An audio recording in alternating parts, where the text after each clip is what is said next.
PDC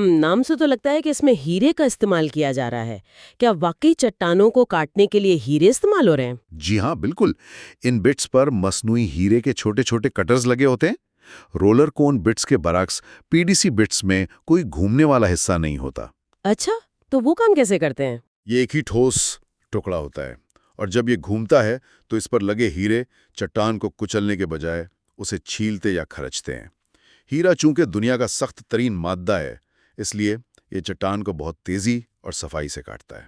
واہ، ہیروں سے چٹانیں کاٹنا! ہاں، اور دلچسپ بات یہ ہے کہ ماضی میں یہ مانا جاتا تھا کہ پی ڈی سی بٹس صرف نرم چٹانوں کے لیے کارآمد ہیں، کیونکہ سخت پتھر ہیرے کے کٹرز کو توڑ سکتے تھے.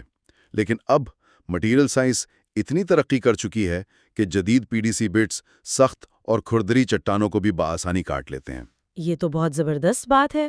ہاں، اور ان کی کارکردگی اتنی زیادہ ہے کہ اب بہت سی کمپنیاں ان بٹس کو خریدنے کے بجائے ڈرلنگ کے فاصلے کے حساب سے کرائے پر لیتی ہیں. لیکن میں سوچ رہی تھی کہ جب ایک ہیرا ہزاروں فٹ نیچے سخت پتھر کو کھرچ رہا ہو تو وہاں پیدا ہونے والی رگڑ اور حرارت کا تصور کرنا بھی مشکل ہے. بالکل، بہت زیادہ حرارت پیدا ہوتی ہے. اور اس کے علاوہ جو پتھر کٹ رہا ہے اس کا ملبہ یا کچرا بھی تو وہیں جمع ہو رہا ہوگا نا. اگر اس کچرے کو نہ نکالا جائے تو بٹ تو وہیں جام ہو جائے گا. اس مسئلے کو کیسے حل کیا جاتا ہے؟ اس کا حل ڈرلنگ مڈ ہے. کھدائی کا سارا عمل ایک خاص قسم کے سیال پر منحصر ہوتا ہے جسے ڈرلنگ فلوئڈ یا ڈرلنگ مڈ کہا جاتا ہے. یہ کوئی عام مٹی اور پانی کا مکسچر نہیں ہے، بلکہ مختلف کیمیکل سے تیار کردہ ایک انتہائی ضروری فلوئڈ ہے. تو یہ مڈ کام کیسے کرتا ہے؟ اس مڈ کو پائپ کے اندر سے پمپ کیا جاتا ہے. یہ بٹ کے سوراخوں سے باہر نکلتا ہے اور پھر پائپ اور کنویں کی دیوار کے درمیانی راستے سے واپس اوپر آتا ہے. اس مڈ کے 3 بنیادی کام ہیں. اچھا. پہلا تو یہ کہ یہ مسلسل بہاؤ کی وجہ سے بٹ کو ٹھنڈا رکھتا ہے اور رگڑ کو کم کرتا ہے. دوسرا، یہ کٹے ہوئے پتھر کے کچرے جسے کٹنگز کہتے ہیں کو اپنے ساتھ سرفیس پر واپس لے آتا ہے. اگر میں اسے سمجھنے کی کوشش کروں تو یہاں جو بات مجھے سب سے زیادہ حیران کن لگتی ہے وہ یہ ہے کہ یہ ڈرلنگ مڈ بالکل انسانی جسم میں دوڑنے والے خون کی طرح کام کر رہا ہے. کیا زبردست تشبیہ دی ہے آپ نے. مطلب جیسے خون درجہ حرارت کو کنٹرول کرتا ہے، خلیوں سے غیر ضروری مواد نکال کر باہر لاتا ہے اور جسم میں ایک خاص دباؤ برقرار رکھتا ہے، کیا مڈ بھی کنویں کے اندر دباؤ کو برقرار رکھنے کا کام کرتا ہے؟ یہ موازنہ بہت ہی مناسب ہے. مڈ کا تیسرا اور سب سے اہم کام دباؤ کو متوازن رکھنا ہی ہے. دیکھیں، چٹانوں کے اندر ہائیڈرو کاربنز کا اپنا ایک شدید دباؤ ہوتا ہے. جی. تو مڈ کو اس طرح ڈیزائن کیا جاتا ہے کہ اس کا وزن اور کثافت کنویں کے اندر ایک ایسا دباؤ پیدا کرے جو چٹان کے دباؤ سے تھوڑا سا زیادہ ہو. اس حالت کو اوور بیلنسڈ کہا جاتا ہے. اور اس اوور بیلنسڈ ہونے کا فائدہ کیا ہے؟ یہ دباؤ تیل یا گیس کو کنویں میں اچانک داخل ہونے سے روکتا ہے، جس سے خطرناک ککس نہیں لگتی اور بلو آؤٹ کا خطرہ کم ہو جاتا ہے. اور جس طرح جسم خون کو صاف کرتا ہے، اسی طرح جب مڈ کچرے کے ساتھ سرفیس پر آتا ہے تو اسے شیل شیکر نامی مشین سے گزارا جاتا ہے. شیل شیکر یہ کوئی چھاننے والی چیز ہے؟ بالکل. شیل شیکر ایک وائبریٹنگ چھلنی کی طرح کام کرتا ہے جو پتھر کے کچرے کو الگ کر کے گرا دیتا ہے اور صاف شدہ مڈ کو دوبارہ مڈ پٹ میں بھیج دیا جاتا ہے تاکہ اسے دوبارہ پمپ کیا جا سکے. یہ سب تو ایک سیدھی عمودی کھدائی کی صورتحال ہے نا؟ ہم زمین میں سیدھا نیچے جا رہے ہیں. لیکن ہم نے اکثر ان کنونشنل پروڈکشن کے بارے میں سنا ہے جہاں تیل ایسی چٹانوں میں پھنسا ہوتا ہے جن سے اسے نکالنا بظاہر ناممکن لگتا ہے. یہ روایتی کنووں سے کس طرح مختلف ہے؟ بہت اچھا سوال ہے. دیکھیں، روایتی یا کنونشنل ریزروائرز میں چٹانوں کے اندر سوراخ یا خالی جگہ ہوتی ہیں جسے ہم پوروسٹی کہتے ہیں، اور یہ سوراخ ایک دوسرے کے ساتھ جڑے ہوتے ہیں جسے پرمیبلٹی کہتے ہیں. صحیح. ایسے ریزروائرز میں آپ بس سیدھا سوراخ کرتے ہیں اور تیل قدرتی دباؤ یا پمپنگ سے آسانی سے باہر آ جاتا ہے. لیکن انکنونشنل ریزروائرز دراصل وہ سورس راک ہوتی ہیں جہاں کروڑوں سال پہلے ڈائناسور اور دیگر نامیاتی مادے مر کر دب گئے تھے اور دباؤ اور حرارت سے تیل میں تبدیل ہوئے. اچھا، تو مسئلہ کیا ہوتا ہے ان میں؟ مسئلہ یہ ہے کہ ان چٹانوں کی پوروسٹی اور پرمیبلٹی انتہائی کم ہوتی ہے. تیل ان چٹانوں میں انتہائی چھوٹے، غیر منسلک مساموں کے اندر سختی سے قید ہوتا ہے۔ یہ عام طور پر ایک پتلی سی افقی تہ ہوتی ہے جو میلوں تک پھیلی ہوتی ہے۔ یعنی سیدھا جانے سے کام نہیں بنے گا؟ بالکل نہیں۔ اگر ہم صرف سیدھا نیچے کھدائی کریں گے تو ہم اس تہ کو صرف چند فٹ تک ہی چھو پائیں گے، جس سے کچھ خاص تیل نہیں نکلے گا۔ تو اس کا مطلب ہے کہ ہمیں سیدھا نیچے جانے کے بجائے اس پتلی تہ کے ساتھ ساتھ چلنا ہوگا، یعنی زمین کے اندر ہزاروں فٹ نیچے ایک دھاتی پائپ کو 90 ڈگری کے زاویے پر موڑنا ہوگا۔ یہ کام کیسے کیا جاتا ہے؟ یہ تو مطلب کسی سمارٹ گائیڈڈ میزائل کو کنٹرول کرنے جیسا ہے۔ ہاں، یہ واقعی ویسا ہی ہے، اور اس کے لیے ڈائریکشنل یا افقی کھدائی یعنی ہاریزونٹل ڈرلنگ کا استعمال کیا جاتا ہے۔ تو یہ موڑتے کیسے ہیں پائپ کو؟ اس کے دو بڑے طریقے ہیں۔ روایتی طریقے میں ڈرل بٹ کے قریب پائپ میں ایک بہت ہلکا سا موڑ دیا جاتا ہے۔ اس میں ایک اسٹیریبل مڈ موٹر استعمال ہوتی ہے۔ اس طریقے میں پورا پائپ گھومنے کے بجائے صرف اوپر سے آنے والے مڈ کا پریشر موٹر کو چلاتا ہے اور بٹ کو گھماتا ہے۔ اچھا، یعنی پورا پائپ ساکت رہتا ہے؟ جی، چونکہ پائپ اپنی جگہ ساکت ہوتا ہے اور اس میں ہلکا سا موڑ ہوتا ہے، اس لیے کھدائی اسی مخصوص سمت میں آگے بڑھتی رہتی ہے۔ لیکن اگر پائپ کو گھمایا نہیں جا رہا تو اس سے دیواروں کے ساتھ رگڑ بہت زیادہ نہیں بڑھ جائے گی، خاص طور پر تب جب ہم میلوں تک افقی طور پر جا رہے ہو؟ بالکل، آپ نے بالکل صحیح پوائنٹ اٹھایا۔ یہی وہ مسئلہ تھا جس کو حل کرنے کے لیے جدید ٹیکنالوجی روٹری اسٹیریبل ٹولز یا RST متعارف کرائی گئی۔ RST، اچھا۔ RST ٹیکنالوجی کی مدد سے ڈرلر کو پائپ کی گردش روکنے کی ضرورت نہیں پڑتی۔ پائپ مسلسل گھومتا رہتا ہے، لیکن بٹ کے پیچھے لگے ہوئے خاص آلات یا پیڈز زمین کی دیواروں پر دباؤ ڈال کر بٹ کا رخ موڑتے رہتے ہیں۔ واہ، یہ تو بہت سمارٹ طریقہ ہے۔ ہاں، اس سے کھدائی کی رفتار بہت تیز ہو جاتی ہے، کنویں کا راستہ زیادہ ہموار بنتا ہے اور پائپ کے پھنسنے کے امکانات بہت حد تک کم ہو جاتے ہیں۔ ڈرلرز کنٹرول روم میں بیٹھ کر سینسرز کی مدد سے زمین کے اندر میلوں کی دوری پر موجود بٹ کو درستگی کے ساتھ مطلوبہ چٹان کے اندر نیویگیٹ کرتے ہیں۔ تو ہم نے ایک گائیڈڈ میزائل کی طرح بٹ کو موڑ کر اس مخصوص چٹان تک پہنچا دیا جہاں تیل قید ہے۔ ہم نے میلوں لمبی افقی کھدائی کر لی، لیکن آپ نے بتایا کہ اس سورس راک میں پرمیبلٹی نہیں ہوتی، یعنی تیل کے بہنے کا کوئی راستہ نہیں ہے۔ جی بالکل۔ تو اگر ہم نے کھدائی کر بھی لی تب بھی تیل خود بخود پائپ میں داخل نہیں ہوگا، اس کے لیے اس بند راستے کو کھولنا پڑے گا نا؟ یہیں پر میرا خیال ہے کمپلیشن پروسیس آتا ہے۔ یہ عمل کیا ہے اور یہ چٹان سے تیل کو کیسے آزاد کرتا ہے؟ جی ہاں، کھدائی کے بعد کنویں کو پیداوار کے قابل بنانے کے پورے عمل کو کمپلیشن کہتے ہیں۔ اسے عام طور پر 2 حصوں میں تقسیم کیا جاتا ہے۔ پہلا حصہ، جو کل عمل کا تقریباً 20% ہوتا ہے، وہ سیمنٹنگ ہے۔ سیمنٹنگ؟ کنویں کے اندر؟ بالکل۔ اس میں کھودے گئے کنویں میں سٹیل کا پائپ یا کیسنگ ڈالی جاتی ہے اور اس پائپ اور چٹان کے درمیانی خلا میں خاص قسم کا سیمنٹ پمپ کر دیا جاتا ہے۔ اس کا مقصد یہ ہوتا ہے کہ کنواں اپنی جگہ پر مضبوط رہے اور زمین کے اندر موجود صاف پانی کے ذخائر یا مختلف تہوں کے مائعات آپس میں نہ ملیں۔ صحیح، سیمنٹنگ سے تو کنواں محفوظ ہو گیا، لیکن وہ باقی 80% حصہ کیا ہے جو اصل میں تیل کو باہر نکالے گا؟ کیونکہ چٹان تو ابھی بھی بند ہے نا؟ باقی 80% حصہ سٹیمیولیشن کہلاتا ہے، جسے پریشر پمپنگ یا عام زبان میں ہائیڈرولک فریکچرنگ اور فریکنگ کہا جاتا ہے۔ یہی وہ ٹیکنالوجی ہے جس نے دنیا بھر میں توانائی کے منظرنامے کو بدل دیا ہے۔ اچھا، فریکنگ تو یہ کیسے کام کرتی ہے؟ جب چٹان اتنی سخت ہو کہ تیل خود بہہ کر نہ آ سکے تو فریکنگ کے ذریعے اس چٹان کو توڑا جاتا ہے۔ اس عمل میں لاکھوں گیلن پانی، کچھ کیمیکلز اور ریت کا ایک مکسچر انتہائی زیادہ دباؤ کے ساتھ کنویں میں پمپ کیا جاتا ہے۔ لاکھوں گیلن پانی؟ جی، اور یہ دباؤ اتنا شدید ہوتا ہے کہ یہ ہزاروں فٹ نیچے سخت چٹان کے اندر شگاف ڈال دیتا ہے، یعنی اس میں دراڑیں پیدا کر دیتا ہے۔ ان دراڑوں کے بننے سے چٹان کے اندر وہ راستے بن جاتے ہیں جو پہلے موجود نہیں تھے، اور تیل ان راستوں سے گزر کر کنویں تک پہنچ سکتا ہے۔ یہاں نا ایک منطقی سوال ذہن میں آتا ہے۔ اگر ہم اتنے زبردست دباؤ کے ساتھ پانی ڈال کر چٹان میں دراڑیں ڈال رہے ہیں تو جب ہم پمپس بند کریں گے اور دباؤ ہٹائیں گے تو زمین کے اوپر موجود میلوں موٹی چٹانوں کے وزن سے وہ دراڑیں دوبارہ بند بھی تو ہو سکتی ہیں نا؟ بالکل بند ہو سکتی ہیں۔ اگر وہ دراڑیں بند ہو گئیں تو سارا عمل ضائع ہو جائے گا۔ ان راستوں کو مستقل طور پر کھلا کیسے رکھا جاتا ہے؟ دراڑوں کا دوبارہ بند ہو جانا واقعی ایک بہت بڑا مسئلہ ہوتا، اور اسی مسئلے کو حل کرنے کے لیے اس مکسچر کے اندر پانی کے ساتھ پروپنٹ شامل کیے جاتے ہیں۔ پروپنس یہ کیا ہوتے ہیں؟ پروپنٹس بنیادی طور پر خاص سائز کی ریت، ریزن میں لپٹی ہوئی ریت یا سیرامک کے چھوٹے چھوٹے ذرات ہوتے ہیں۔ جب ہائی پریشر پانی چٹان میں دراڑیں ڈالتا ہے تو یہ پروپنٹس پانی کے ساتھ ان دراڑوں کے اندر تک چلے جاتے ہیں۔ اچھا، یعنی وہ دراڑوں میں پھنس جاتے ہیں؟ بالکل۔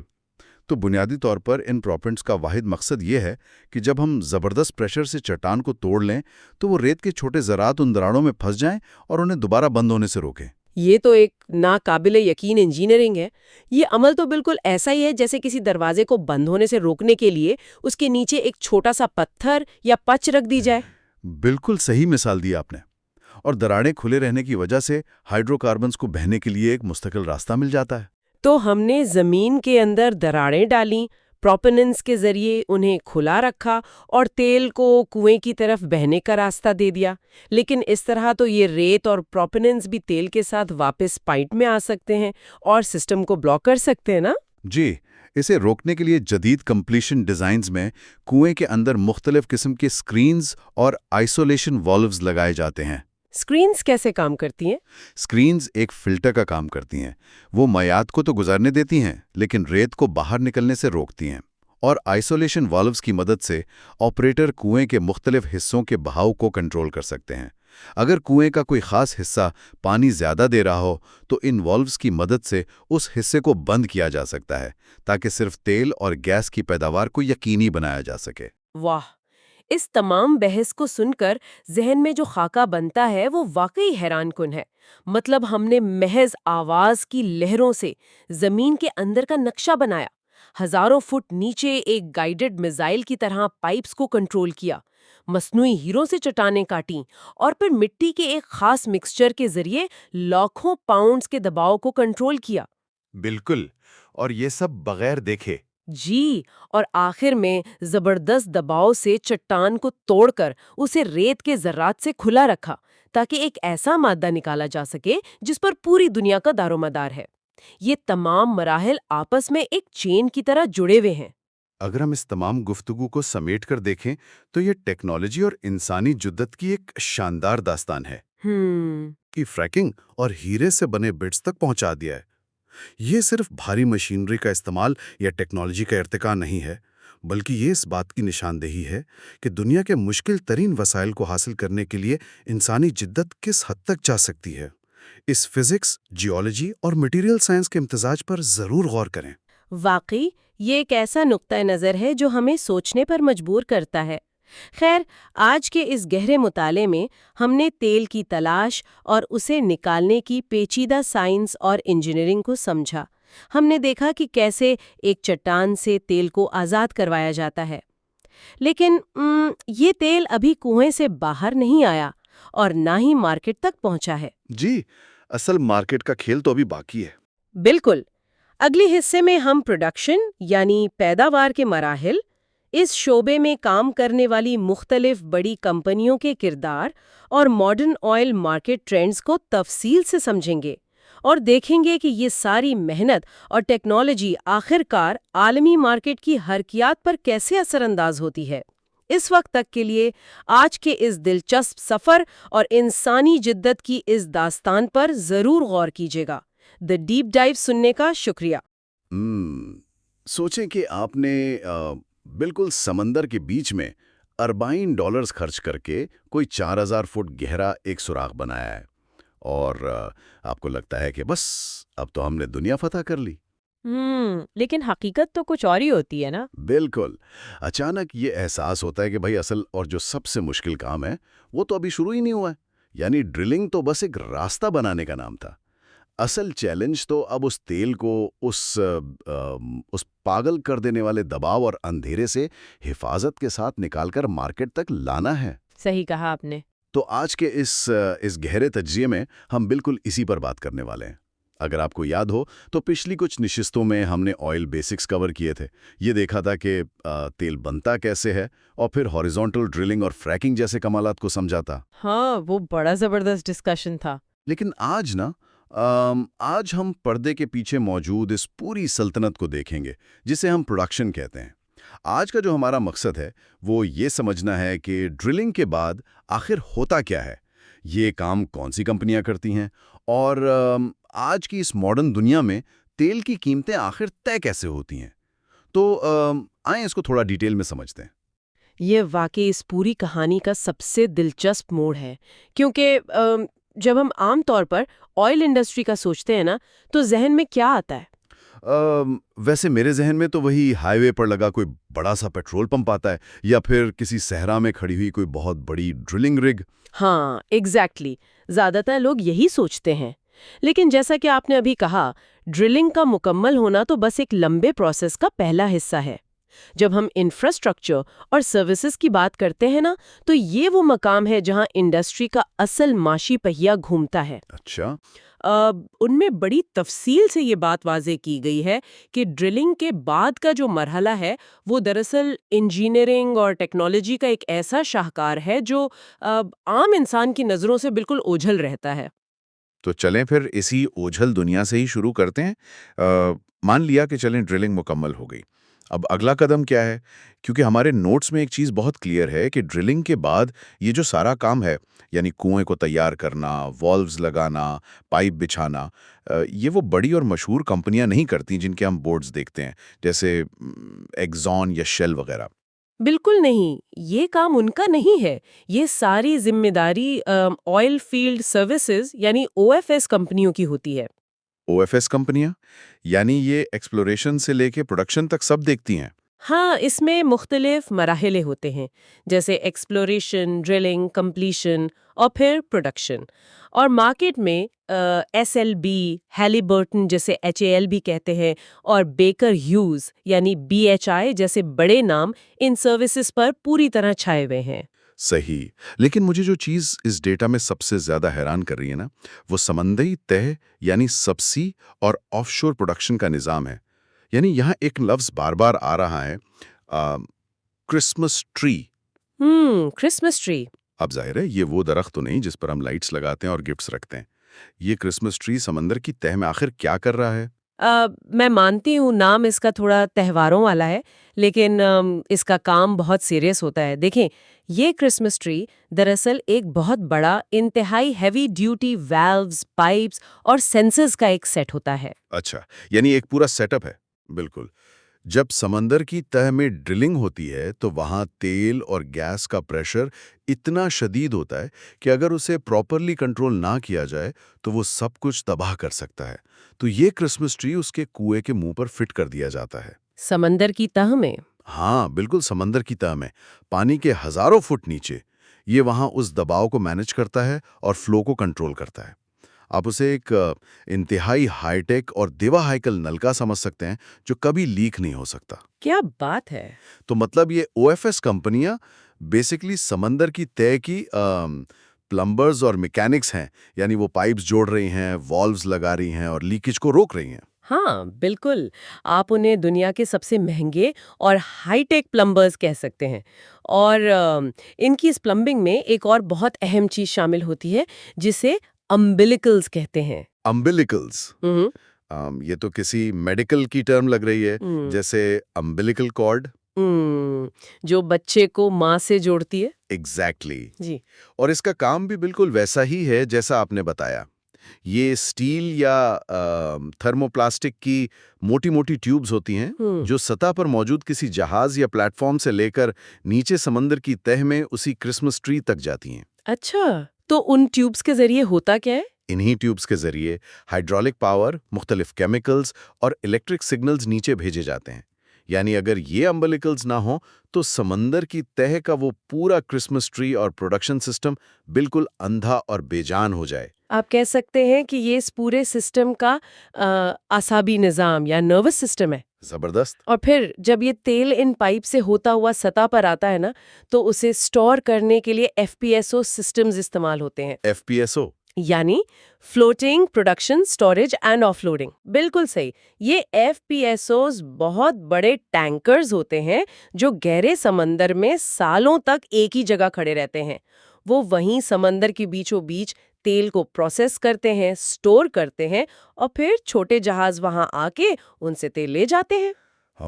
یعنی آپ کو سمندر سے زمین تک وہ لمبی پائپ لائن بچھانے کی ضرورت ہی نہیں پڑتی. ہاں ایگزیکٹلی، یہی تو اس کا فائدہ ہے. یہ سب سن کر تو بھائی ذہن گھوم جاتا ہے. لیکن ایک منٹ، سمندر کی تہہ میں جہاں پانی کا دباؤ اتنا زیادہ ہے کہ ایک عام سب مرین بھی پچک جائے، وہاں یہ کرسمس ٹری آخر فٹ کون کرتا ہے؟ یعنی یہ ویلوز کون کھولتا ہے؟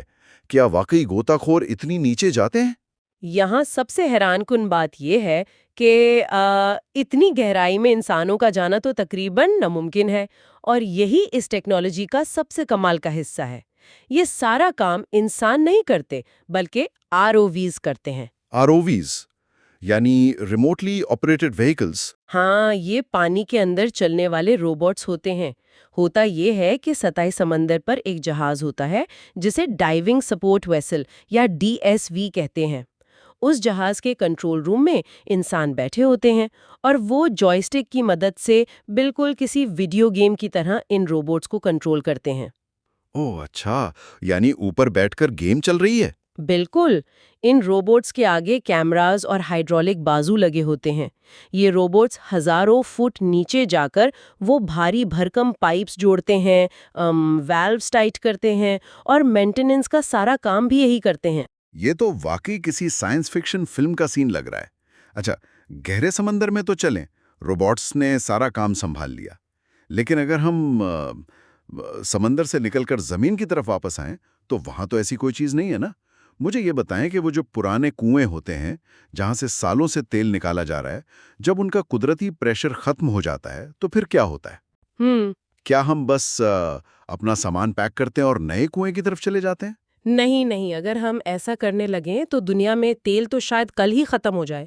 حقیقت یہ ہے کہ دنیا بھر میں آج 90% فعال کنویں یعنی ایکٹیو ویلز جن سے ہم اس وقت تیل نکال رہے ہیں، ان میں اتنا پریشر ہی نہیں بچا کہ تیل خود بخود سطح پر آ سکے. تو پھر کیا ہوتا ہے ان میں؟ ان کنووں کے اندر پانی بھرنا شروع ہو جاتا ہے. تو ان تھکے ہوئے پرانے کنووں سے تیل نکالنے کے لیے اور فلوئڈز کو باہر پھینکنے کے لیے ہم جو ٹیکنالوجی استعمال کرتے ہیں اسے آرٹیفیشل لفٹ کہتے ہیں. اور ویسے یہ بھی ایک بہت بڑی اور منافع بخش مارکیٹ ہے. آرٹیفیشل لفٹ یعنی ہم فرضی طریقے سے یا زبردستی تیل کو اوپر کھینچتے ہیں. ہمارے پاس جو ڈیٹا ہے اس کی کچھ اقسام لکھی ہیں، جیسے راڈ پمپس اور PCPs. اب مجھے ان کے نام تو سمجھ آ رہے ہیں، لیکن آسان الفاظ میں یہ کام کیسے کرتے ہیں؟ دیکھیں، آرٹیفیشل لفٹ کی 3 بڑی اقسام ہیں جو انڈسٹری میں سب سے زیادہ چلمی ہیں. سب سے پہلا تو وہی روایتی راڈ پمپ ہے جسے ریسیپروکیٹنگ راڈ پمپ بھی کہتے ہیں. ہاں، آپ نے اکثر ہالی ووڈ کی فلموں میں بھی دیکھا ہوگا کہ ٹیکسس کے کسی صحرا میں ایک لوہے کا پمپ لگا ہے جو کسی ہتھوڑے یا گھوڑے کی طرح بس اوپر نیچے ہو رہا ہوتا ہے. ہاں، وہ جو مسلسل سر ہلا رہا ہوتا ہے اسے شاید نوڈنگ ڈونکی بھی تو کہتے ہیں نا؟ ہاں بالکل وہی. وہ دراصل زمین کے اندر ہزاروں فٹ لمبے ایک راڈ کو اوپر نیچے کر رہا ہوتا ہے. یہ راڈ نیچے ایک پسٹن کو چلاتا ہے اور تیل کو تھوڑا تھوڑا کر کے ایک ایک گھونٹ کر کے اوپر کھینچتا ہے. یہ تھوڑا سمپل اور کم ٹیکنالوجی والا طریقہ ضرور ہے، لیکن آج بھی بہت زیادہ کارآمد ہے. صحیح. اور دوسری قسم کون سی ہے؟ دوسری قسم ہے PCP یعنی پروگریسو کیویٹی پمپ. آپ اسے ایک بہت بڑے دہائیکل پیچ یا سکرو کی طرح تصور کریں. اچھا، سکرو کی طرح. ہاں، جب یہ سکرو پائپ کے اندر گھومتا ہے تو یہ گڑھا تیل اور اس ریتیلے مائع کو زبردستی اپنے اندر پھنسا کر اوپر کی طرف ڈھکیلتا ہے.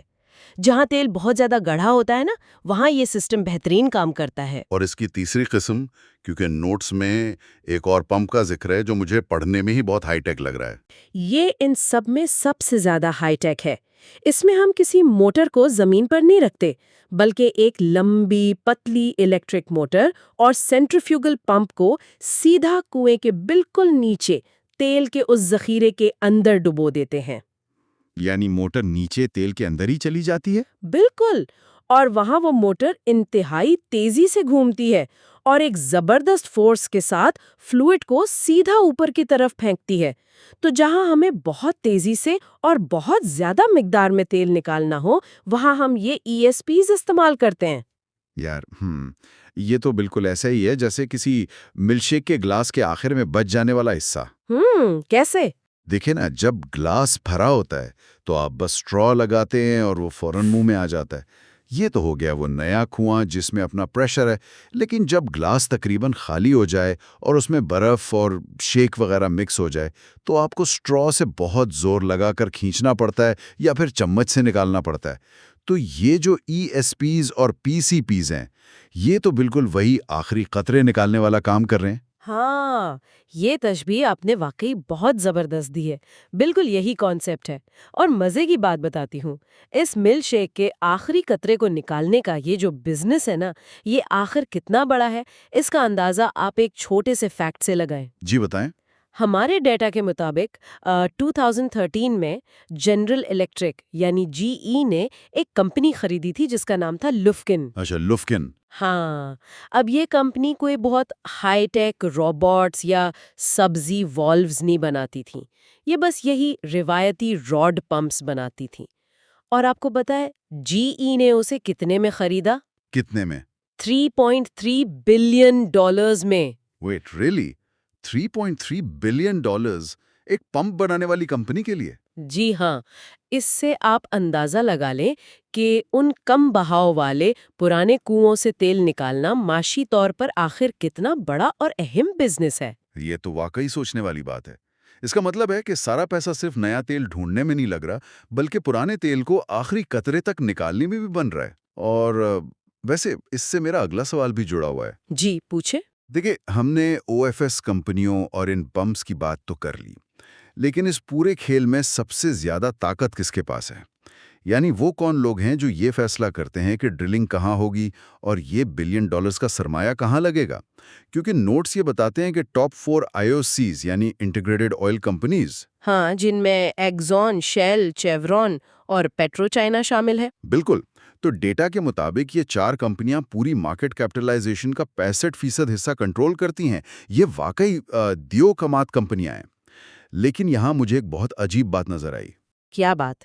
یہ کمپنیاں جو دہائیوں تک پوری دنیا کے سمندروں میں، افریقہ میں، ساؤتھ امریکہ میں نئے ذخائر ڈھونڈتی رہیں، اب اچانک واپس امریکہ کی طرف آ رہی ہیں۔ مثال کے طور پر ایگزون اپنا 50% اپ اسٹریم سرمایہ صرف اور صرف US شیل پر خرچ کر رہی ہے۔ ایسا کیوں؟ کیا نئے سمندروں میں تیل ختم ہو گیا ہے؟ نہیں، دیکھیں، مدعا تیل کے ختم ہونے کا بالکل نہیں ہے۔ یہ سارا کھیل سرمایہ، منافع اور رسک کا ہے۔ اچھا، رسک کیسے؟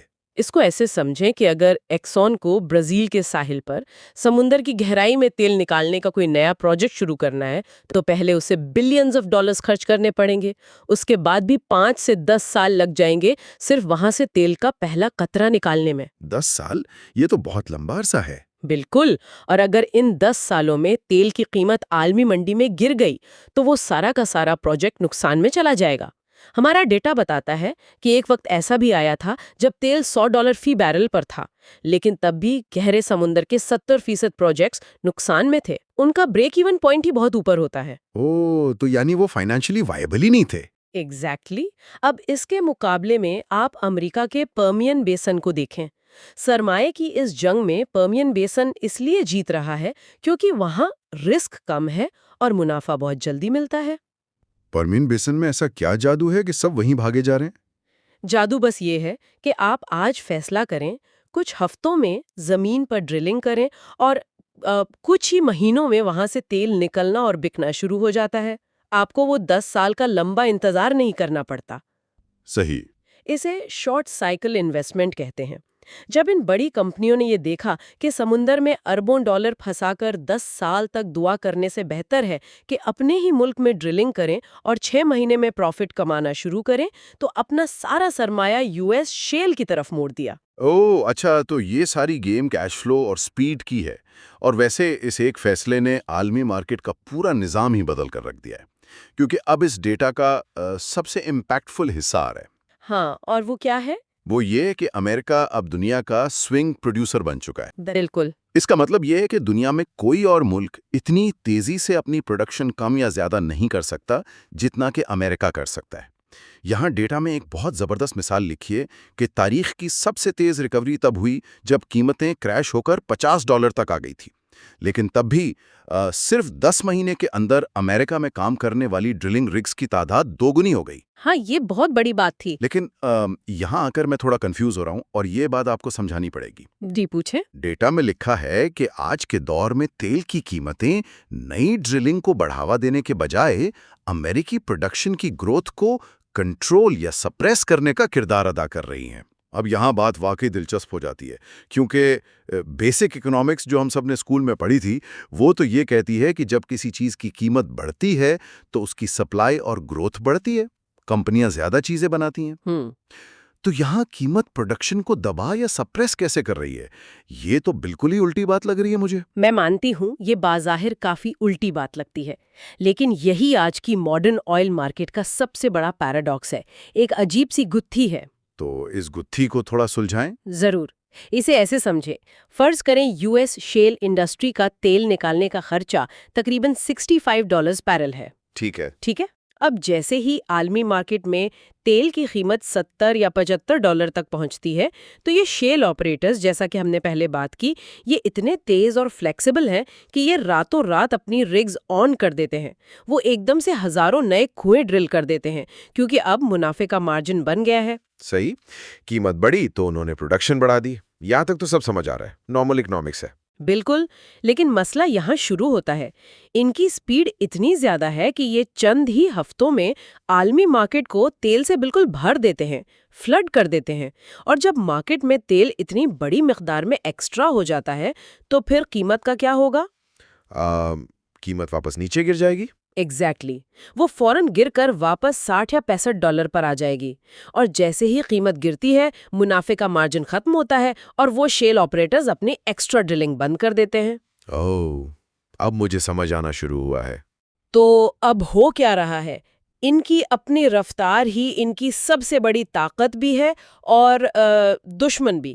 جیسے ہی قیمت ایک خاص حد سے اوپر جانے کی کوشش کرتی ہے، امریکی شیل کی وہ تیز رفتار سپلائی اس قیمت کے سر پر ہتھوڑا مار کر اسے واپس نیچے گرا دیتی ہے۔ زبردست۔ اسی لیے ہم کہتے ہیں کہ لمبی مدت میں اب $65 سے $75 تیل کی ایک نئی مارجنل کاسٹ بن چکی ہے، اور قیمت اب پروڈکشن کو مزید اوپر نہیں جانے دے رہی بلکہ اسے سپریس کر رہی ہے۔ وہ سپلائی کو مینج کر کے مارکیٹ پر حکمرانی کر رہے ہیں، اور اسی چکر میں اوپیک جیسی بڑی تنظیمیں جو پہلے سپلائی روک کر قیمتیں طے کرتی تھیں، ان کی اہمیت کافی کم ہوتی جا رہی ہے۔ یہ تو واقعی مائنڈ بلوئنگ بات ہے، مطلب انہوں نے پوری مارکیٹ کو ایک لوپ میں پھنسا دیا ہے۔ قیمت اوپر جائے گی، ہم ڈرل کریں گے، سپلائی بڑھے گی اور قیمت پھر سے نیچے آ جائے گی، اور یہ سائیکل بس چلتا رہے گا۔ بالکل۔ لیکن اگر قیمتیں واقعی $65 یا $75 کی سیلنگ کے بیچ ہی پھنسی رہیں گی اور اوپر نہیں جائیں گی، تو پھر یہ عالمی انڈسٹری آگے چل کر منافع کیسے کمائے گی؟ خاص طور پر تب جب، جیسا آپ نے پہلے بتایا، روایتی تیل کے کنویں دن بدن پرانے ہو رہے ہیں۔ یہی وہ اہم سوال ہے جس نے پوری انڈسٹری کو ایک بالکل نیا بزنس ماڈل سوچنے پر مجبور کر دیا ہے، کیونکہ پرانے طریقے اب نہیں چلیں گے، اور اس نئے ماڈل کو ہم مینجڈ شیل کہتے ہیں۔ Manage shell? ہاں، یا اسے انٹیگریٹڈ پروجیکٹ مینجمنٹ بھی کہا جاتا ہے۔ یہ ایک ایسا کانسیپٹ ہے جو آنے والے وقت میں او ایف ایس کمپنیوں کی پوری نوعیت اور مستقبل بدل کر رکھ دے گا۔ تو میں یہ سمجھنا چاہوں گا کہ یہ مینج شیل روایتی طریقے سے آخر کتنا مختلف ہے، کیسے کام کرتا ہے یہ؟ کو ہائر کرتی تھی، پائپ ڈالنے کے لیے دوسری کو بلاتی تھی، اور کمپلیشن یا آرٹیفیشل لفٹ لگانے کے لیے کسی تیسری کمپنی کا انتخاب کرتی تھی۔ ہاں، یعنی سب الگ الگ کام کر رہے ہیں۔ بالکل، سب اپنا اپنا کام کرتے، اپنی فیس وصول کرتے اور چلے جاتے۔ لیکن اب مسئلہ کیا ہے؟ دنیا بھر میں جو حکومتی تیل کمپنیاں ہیں، جنہیں ہم NOCs یا نیشنل آئل کمپنیز کہتے ہیں، ڈیٹا کے مطابق ان کی کل پروڈکشن کا 60% حصہ ہر سال 8% کی شرح سے گر رہا ہے۔ یعنی ان کے کنویں جلدی بوڑھے ہو رہے ہیں۔ صحیح، ان کے پاس زمین ضرور ہے، ریزروز بھی ہیں، لیکن ان کے پاس وہ اعلیٰ درجے کی ٹیکنالوجی اور تیز رفتار کام کرنے کی صلاحیت نہیں ہے جو ہیلی برٹن یا SLB جیسی کمپنیوں کے پاس ہے۔ تو اب یہ OFS کمپنیاں ان NOCs کے پاس جاتی ہیں اور ایک نئی آفر دیتی ہیں۔ کیا آفر دیتی ہیں؟ وہ کہتی ہیں کہ دیکھیں، آپ ہمیں صرف ایک پائپ جوڑنے یا پمپ لگانے کی فیس نہ دیں، آپ یہ پورا کا پورا کنویں کی ترقی کا پروجیکٹ ہمیں دے دیں۔ ہم اس کا مکمل کنٹرول سنبھال لیں گے، ہم خود ڈرلنگ کریں گے، خود والوز لگائیں گے، خود آرٹیفیشل لفٹ مینج کریں گے، اور بدلے میں یا تو آپ ہمیں ایک بہت بڑی پہلے سے طے شدہ فیس دیں، یا پھر اس کنویں سے جو بھی تیل نکلے گا اس کے منافع میں ہمیں برابر کا حصہ دار بنائیں۔ واہ بھائی، یعنی اگر میں اسے ایک روزمرہ کی مثال سے جوڑوں تو یہ بالکل ایسا ہی ہے جیسے میرے پاس ایک پلاٹ ہے لیکن مجھے گھر بنانا نہیں آتا، تو میں پلمبر، الیکٹریشین اور کسی مستری کو الگ الگ دہاڑی پہ بلانے کے بجائے بس ایک فل سروس پراپرٹی مینجمنٹ یا کنسٹرکشن کمپنی کو پورا ٹھیکہ دے دوں اور ان سے کہوں کہ بھائی ہر چیز آپ خود سنبھالیں اور بس تیار گھر کی چابیاں مجھے لا کر دے دیں۔ ہاں، یہ 100% بالکل درست اور آسان مثال ہے۔ مینج شیلز اور انٹیگریٹڈ پروجیکٹ مینجمنٹ بالکل یہی چیز ہے۔ اس ماڈل میں سب سے بڑا فائدہ یہ ہوتا ہے کہ سروس کمپنی اور ایسٹ مالک دونوں کا منافع ایک دوسرے سے جڑ جاتا ہے۔ اچھا، جب سروس کمپنی کا اپنا منافع داؤں پر لگا ہوتا ہے نا، تو وہ وہاں سب سے بہترین اور ماڈرن ٹیکنالوجی استعمال کرتی ہے تاکہ تیل جلدی اور زیادہ نکلے، اور جو مالکان ہیں ان کی جان چھوٹ جاتی ہے اس گرتے ہوئے پروڈکشن کے مسئلے سے۔ یہی وجہ ہے کہ ماہرین یہ کہتے ہیں کہ آئندہ 5 سالوں میں انڈسٹری مکمل طور پر بدل جائے گی۔ چھوٹی OFS کمپنیاں شاید سروائیو نہ کر سکیں، اور صرف وہ بڑی کمپنیاں مارکیٹ پر چھا جائیں گی جن کے پاس تمام پروڈکٹس اور سروسز ایک ہی چھت کے نیچے موجود ہوں۔ یہ سب کچھ اتنی تیزی سے بدل رہا ہے کہ واقعی پرانی کتابوں میں لکھی ہوئی جو اکنامکس ہیں وہ اب اس مارکیٹ پر شاید اپلائی ہی نہیں ہوتی۔ تو اگر ہم اس پوری سیریز کو آج لاجکلی سمیٹیں، بالکل۔ ہم نے سیریز کے پہلے حصے میں شروعات کی تھی ان لاکھوں سال پرانے ڈائناسورس کی باقیات اور سوس راک سے، جہاں ہم نے یہ سمجھا کہ قدرت نے یہ عظیم خزانہ بنایا کیسے۔ پھر ہم نے دوسرے حصے میں دیکھا کہ انسان نے کیسی ہائی ٹیک ہاریزونٹل ڈرلنگ اور فریکنگ جیسی ٹیکنیک سے زمین کا سینہ چیرا۔ صحیح کہا۔ اور آج کی اس گفتگو میں آج تو ہم نے واقعی کمال کر دیا۔ ہم نے سمندر کی تاریک تہوں میں کام کرنے والے روبوٹس یعنی ROVs کو سمجھا، زمین پر موجود ان تھکے ہوئے کنوؤں کو زندہ کرنے والے ESPs اور نارڈنگ ڈونکی جیسے پمپس کی بات کی، اور سب سے اہم یہ جانا کہ کس طرح امریکہ کا سوئنگ پروڈیوسر بننا عالمی مارکیٹ کی قیمتوں کو قابو میں رکھ رہا ہے، اور مینج شیل کا یہ نیا کانسیپٹ مستقبل کی معیشت کو کیسے چلا رہا ہے۔ اور دیکھیں، اس سارے سفر کا سب سے بڑا نچوڑ ہی یہی ہے کہ آئل مارکیٹ اب صرف جیولوجی یا زمین کھودنے کا نام نہیں رہا۔ یہ اب مکمل طور پر ڈیٹا، روبوٹکس اور انتہائی پیچیدہ کیش فلو مینجمنٹ کی سائنس بن چکی ہے۔ جو ملک یا کمپنی جتنی جلدی اس ٹیکنالوجی اور تیز رفتاری کو اپنائے گی، آنے والے وقت میں وہی سب سے زیادہ کامیاب ہوگی۔ بالکل صحیح بات کی آپ نے، اور اسی بات پر میں اپنے سننے والوں کے لیے ایک بہت ہی زبردست اور تھوڑا گہرا سوال چھوڑ کر جانا چاہوں گا۔ یہ سوال ہمارے آج کے ڈیٹا سے ہی نکلتا ہے، لیکن پچھلی گفتگو سے ایک قدم آگے کا ہے۔ ضرور۔ ہمارے ذرائع اور آج کی ڈسکشن ہمیں یہ بتاتی ہے کہ امریکہ کی یہ جو شیل گروتھ ہے، جس کی بنیاد پر انہوں نے تیل کی قیمتوں کو دبایا ہوا ہے، یہ آخرکار ایک دن اپنی آخری حدوں یعنی اپنی پیک کو ضرور چھو لے گی۔ تو ذرا سوچیں، جب یہ ٹیکنالوجی تیل کی قیمت کو مسلسل نیچے رکھ رہی ہے، اور کل کو جب امریکی شیل اپنی اس آخری حد کو پہنچ جائے گا اور مزید ویلز نہیں بن سکیں گے، تو اگلی دہائی میں اس عالمی توانائی کا توازن کس طرف جھکے گا؟ بہت اہم سوال ہے۔ کیا ہم واقعی ایک اور بڑے توانائی کے بحران کی طرف بڑھ رہے ہیں، یا پھر ہم ٹیکنالوجی کے زور پر ایک مکمل نئی توانائی کی دنیا جیسا کہ رینیویبلز وغیرہ کی طرف شفٹ ہو جائیں گے؟ یہ ایک ایسا فکر انگیز خیال ہے جو آنے والے وقت میں دنیا کی معیشت کا رخ طے کرے گا۔ خیر، ہمیں پوری امید ہے کہ پروڈکشن کمپنیوں اور ماڈرن آئل مارکیٹ کے پہلوؤں پر ہمارا یہ گہرا تجزیہ آپ سب کے لیے نئی معلومات اور نئے زاویے لے کر آیا ہوگا۔ اگر آپ کو یہ انالیسس پسند آیا ہے تو ہمارے چینل کو ضرور سبسکرائب کریں تاکہ آپ آگے بھی ایسے ہی ڈیپلی ریسرچ سیشنز کا حصہ بن سکیں۔ ہمارا اور آپ کا یہ سیکھنے کا سفر یہاں ختم نہیں ہوتا، آگے بھی جاری رہے گا۔ تب تک کے لیے اپنا بہت خیال رکھیے گا۔